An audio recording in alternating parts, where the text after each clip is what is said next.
السلام عليكم ورحمة الله وبركاته graphic designers maanta waxaynu qaadan doonaa waxa weeyaan tip ku saabsan Adobe Photoshop waxaan ku tusi doonaa qaabka u samayn lahayd realistic mockup aad loogada ku saaranayso t-shirtkaaga adigoo isticmaalaya sawir caadi ah iminka waxaan samayn doonaa loogada baan delete ka odhan doonaa kadib waxaynu u baahanay realistic mockupka qaabkaynu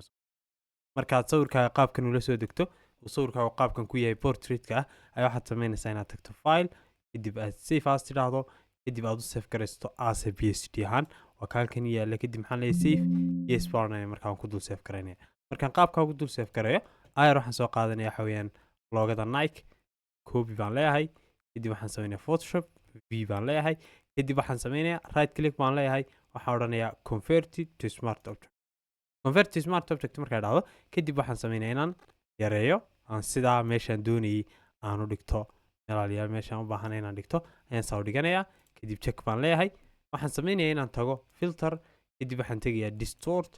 displace baan kasii tegayaa kadib okay baan leeyahay waxaan samaynayaa inaan soo doorto fileka aan markii hore save garaystay kadib maxaan leeyahay open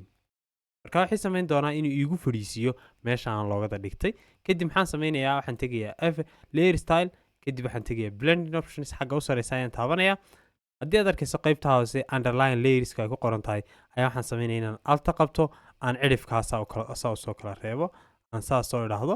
ilaa markaa uu iisoo saaro meelaha lightisku uu loogada kaga jiro uu saa igu soo dhex muuqdo iminka haddaynu soo dhaweyno waxaad arkaysaa meelihii iftiinku kaga jiray garanka o dhan way iyaduna loogadu iftiinka u yeelata haddaan saan idhaan arkaysaa iftiinku kolba meeshaad u qaado wuu raacayaa loogadaada oo qaybtaasi ka dhex muuqanaysa qaabkaas oo samaysanaysaa dibkeeni maanta koowaad weeyaan halkaas kana soo doonaa haddii casharku soo gaadho like saar sii share gareelooda asxaabtaada wixii faalad qabtana commentiga soo gurab السلام عليكم ورحمة الله وبركاته